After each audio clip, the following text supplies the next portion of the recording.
माझ्या भाग्याचं माझ्या सौख्याचं लीण सोन्याचं माझं कुंकू रोज पूजिते रोज जपिते लाख मोलाचं माझं कुंकू हा हा हा कुंकू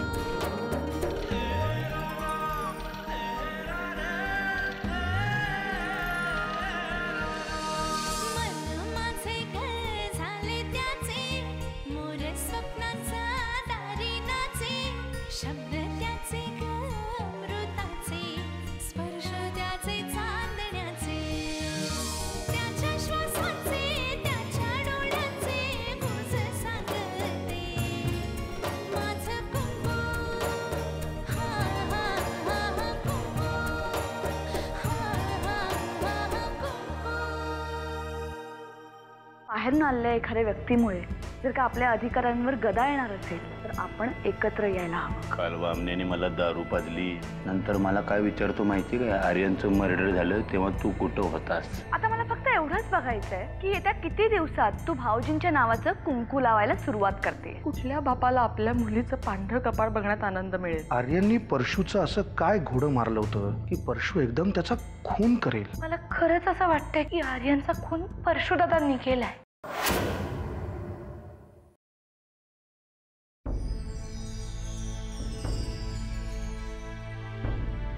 काय झालं? हे बघ जानकी, अशी घाबरू नकोस. खाणार नाहीये मी तुला. कसं आहे की त्या दिवशी मी काहीही ऐकण्याच्या मनस्थितीतच नव्हतो. तुला काहीतरी सांगायचं होतं ना मला. तू परशूला पाहिलंस हॉस्पिटलमध्ये. बोल जानकी, जे काही बोलायचं ते स्पष्टपणे बोल. तुझं सगळं बोलणं ऐकेन मी. तुम्ही खरं बोलताय? जानकी, पांडुरंगाशी बोलत असताना मी सगळं ऐकलंय तुझं. त्यामुळेच खात्री पटली मला. त्यामुळे तुला जे सांगायचंय सगळं खरं खरं सांग. कारण जर ते खरं असेल तर चूक करणाऱ्याला शासन हे होणारच. बोल तू, तुला जे बोलायचं ते बोल.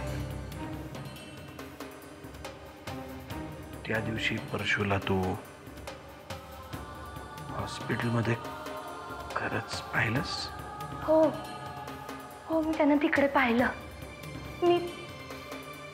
मी माझ्या डोळ्यांनी त्यांना तिकडे पाहिलं. अगं मग वेडे, त्याच वेळेला जाऊन का नाही हटकलंस त्याला? हटकणारच होते पण ते खूप लांब होते माझ्यापासून. आणि मी वळून पाहिलं तेव्हा आजूबाजूला कोणीच नव्हतं. हे बघ जानकी, तू असं वागतेस आणि मग सगळा घोटाळा होऊन बसतो. यावेळी तुला 100% खात्री आहे ना की तू त्याला पाहिलंयस. मला फक्त हीच भीती आहे की पुन्हा तू अडकायला नकोस. मी खरंच आहे ना तिकडे पाहिलंय. पांडुरंगा शपथ.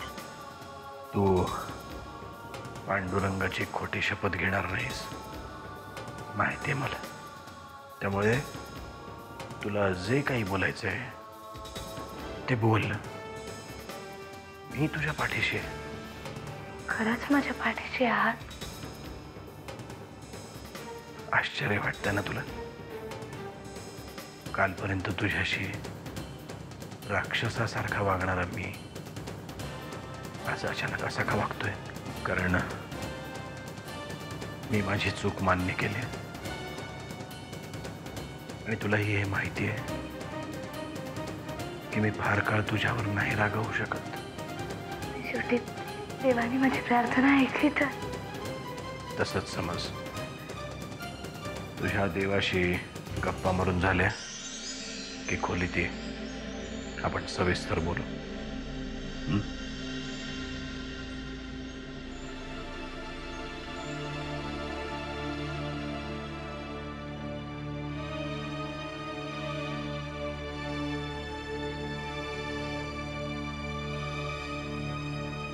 जेव्हा हे माझ्याशी बोलले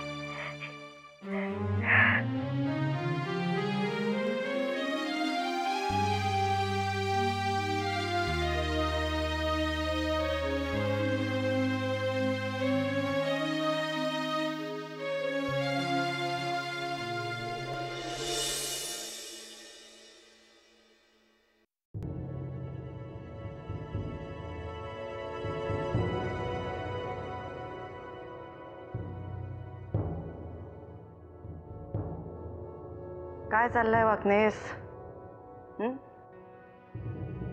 हल्ली पहिल्यासारखे आपुलकीने बोलत नाही तुम्ही.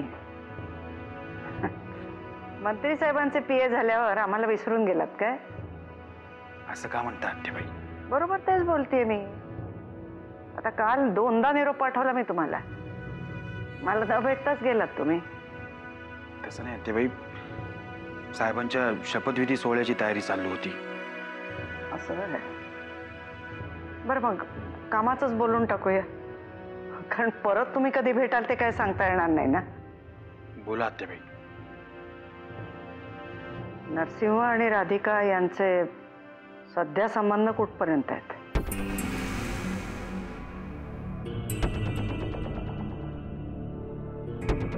मी काय बोलणार, तुम्ही साहेबांनाच विचारा. ही अशी राजकारणी उत्तरं मला देऊ नका. मला शक्य तितक्या लवकर ही बाई घरातून बाहेर जायला पाहिजे. तसंच होईल आत्याबाई. आणखी एक, परशू असा अचानक कसा काय सुटून आला? बरं, आला तो आला, विमानात त्याच्या शेजारी बसून दिल्लीला गेला. काय दिल्ली दाखवायची होती त्याला? नाही, ते साहेब त्यांच्याकडून म्हणजे साहेबांची छोटी मोठी कामं ते करतात. वाकनीस, मला खरं खरं काय ते सांगा. आत्याबाई, तुम्ही साहेबांनाच विचारा. तर त्याला विचारता येत नाही म्हणून तर तुम्हाला विचारते ना मी. हा नरसिंह परशूला एवढा का चिकटलाय? माफ करा आत्याबाई, मी या विषयावर नाही बोलू शकत. अच्छा, म्हणजे कोणाशी काय बोलायचं, कोणाशी काय बोलायचं नाही, हे सगळं ठरलेलं दिसतंय. पर्याय नाही.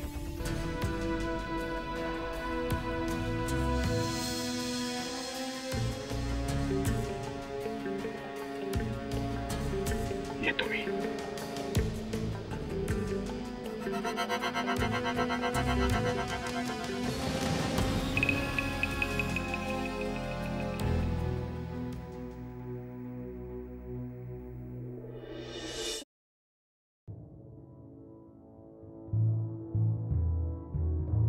अच्छा, म्हणजे हे सगळं प्रकरण असं आहे तर? हो, मी माझ्या डोळ्यांनी पाहिलंय, तुमची शपथ. पण मग जानकी, तू हे सगळं मगाशी ते इन्स्पेक्टर आले होते त्यांच्यासमोर का नाही सांगितलंस? खरं तर तुमच्याच भीतीने. आणि आत्याबाई सुद्धा होत्या ना तिकडे, म्हणून म्हटलं की दरवेळेला असं काहीतरी करून मीच खोट्यात पडते, त्यामुळे नाही सांगितलं. खरं तर जेव्हा बोलायचं असतं तेव्हा बोलत नाहीस आणि सगळं झाल्यानंतर बोलतेस. पण ठीक आहे, अजूनही वेळ गेलेली नाही. पण जानकी, तुझी नक्की खात्री आहे की तुझे पाहिलंस ते? हो, मी कोणाला बोलणार नव्हते, पण आता तुम्ही माझ्या पाठीशी आहात म्हटल्यावर मी नाही घाबरणार.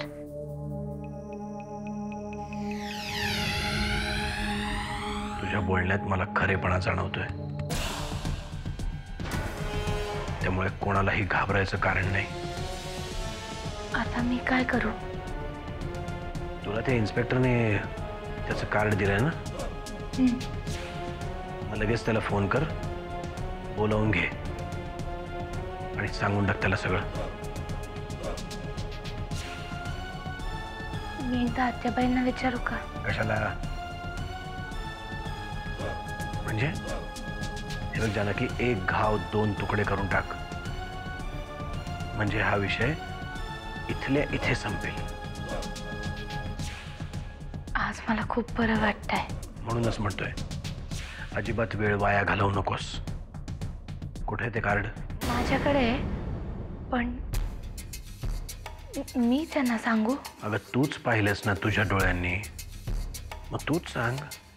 साहेब, महत्वाचं बोलायचं होतं. जानकी, हे बघ, तू फोन करून घे, तोपर्यंत मी वाकनिसांशी बोलतो.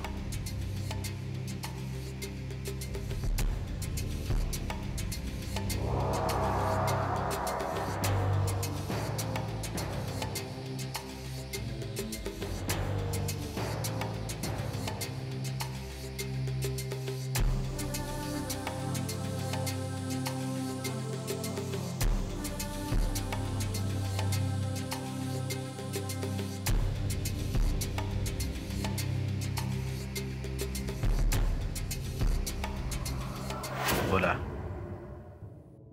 साहेब, युगंधराबाईंच्या पक्षाचे प्रदेशाध्यक्ष कर्णिक साहेब त्यांच्या पाठीशी उभे राहणार आहेत. त्यामुळे बहुधा या सगळ्या प्रकरणातनं युगंधराबाई सही सलामत सुटेल.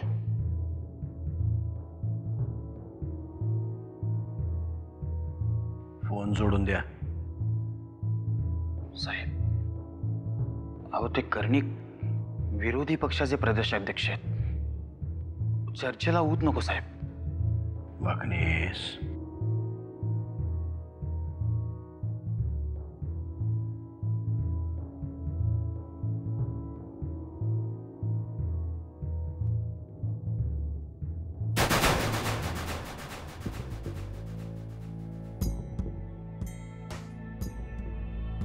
नमस्कार कर्णिक साहेब. नरसिंह किल्लेदार बोलतोय. नाही, अगदी सहज केला असं नाही. मला असं कळलं की तुमच्या मुलाची, म्हणजे धाकट्या मुलाची कन्स्ट्रक्शन कंपनी आहे म्हणे. खूप चांगलं काम करतो, खूप कौतुक ऐकतोय त्याच्याबद्दल. झालंय असं की पुढच्या महिन्यात हायवेवरच्या पुलांची आणि स्कायवॉक्सची टेंडर्स निघतायत. तुमच्या मुलाला भरायला सांगा. बघू, पास होतील. काय बोलताय कर्णिक साहेब? काय विचारताय तुम्ही? बदल्यात काय हवंय? ठेवू का फोन? नाही हे बघा कर्णिक साहेब, चांगलं काम झालं पाहिजे, हाच माझा उद्देश आहे. आणि एवढं विचारतच असाल तर एक सल्ला द्यावासा वाटतो. तुमच्या त्या युगंधरा सरतापेच्या डोक्यावर म्हणे तुमचा हात आहे. अहो कर्णिक, आपल्या मुलाच्या भविष्याची आपण काळजी करायची का लष्करच्या भाकऱ्या भाजायच्या, हे आपणच ठरवायचं असतं ना.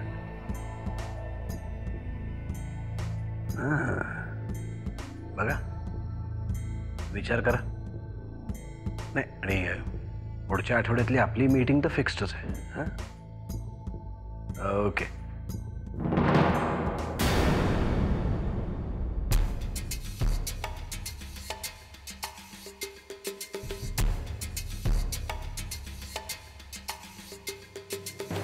साहेब, अशा प्रकारे लाच द्यायची म्हणजे?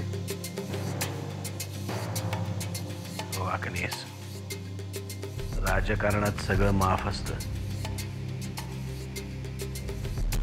अहो, आणि मी लाच कुठे देतोय? त्यांच्या मुलाविषयी काळजी वाटली म्हणून फक्त आस्थेनं चौकशी केली.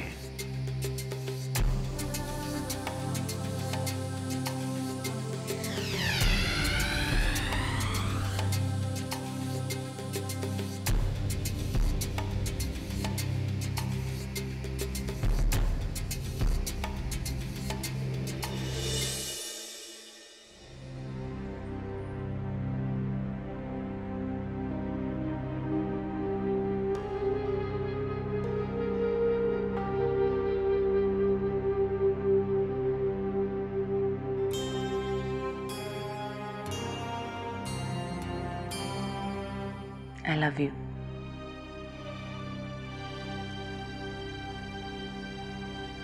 आय लव्ह यू टू जानू.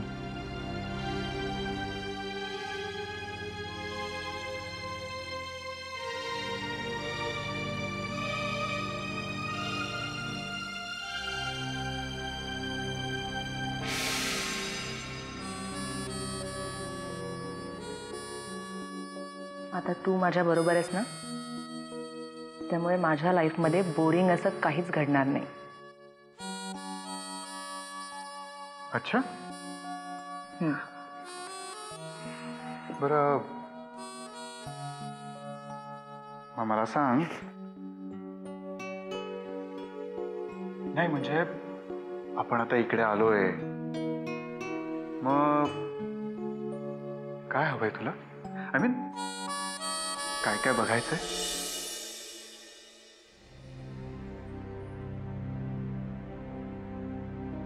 का बंद केलास? बघ ना, कारण आपल्या हातात या आठवणींशिवाय दुसरं काहीच नाही. मामा, खरं तर मी रोज ठरवते की आर्यनचे फोटो नाही बघायचे, पण नाही राहत. माझी तीच अवस्था. खरं तर मी तुझ्याशी एका वेगळ्या विषयावर बोलायला आले होते. कुठल्या विषयावर? जानकी. मामा प्लीज, नाव सुद्धा काढू नका माझ्या समोर. नाही अमृता, मी हेच तर तुला सांगायला आले. जानकी बद्दल खरंच तुम्ही सगळ्यांनी. बाई सर, बाहेर ती इन्कम टॅक्सची माणसं आली.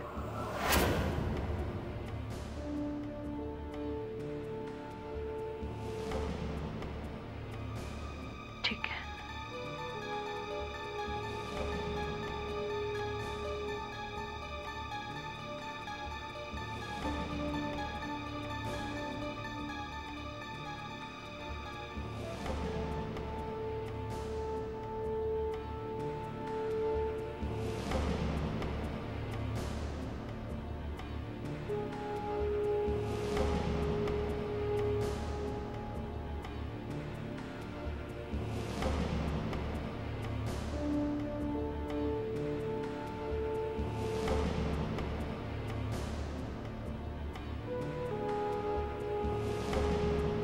बोला साहेब, काय काम काढलं? कर्णिकांचा फोन आला होता ना?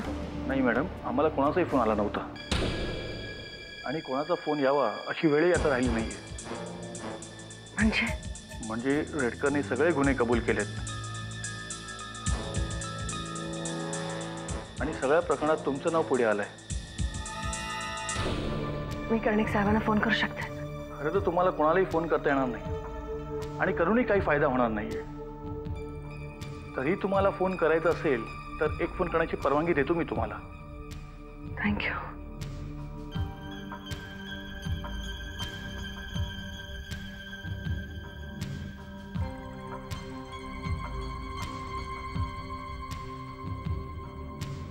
कर्णिक युगंधरा सरतापे बोलतीये. शिंदे साहेबांना फोन दे. हे बघ, मला त्यांच्याशी अत्यंत महत्वाचं बोलायचंय. हो, ते मीटिंग मध्ये असले तरी त्यांना please phone they. Hello hello hello.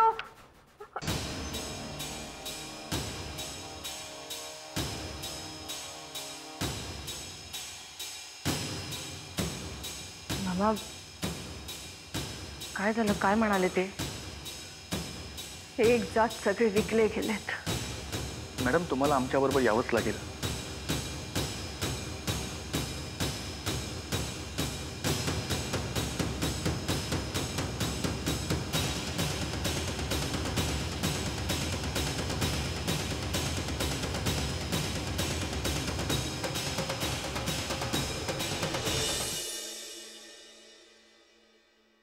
नमस्कार.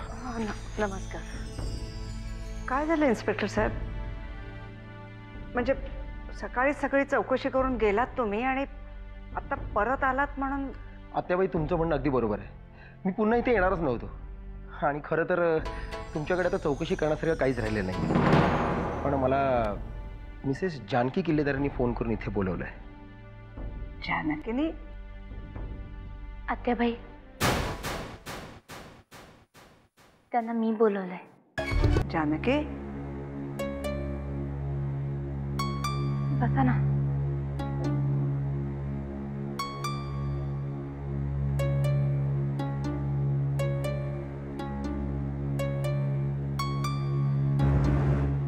का म्हणजे पण कशासाठी? सकाळी सगळं बोलून झालेलं आहे. आता आणखी नवीन काय सांगायचंय तुला? काय झालं आत्या?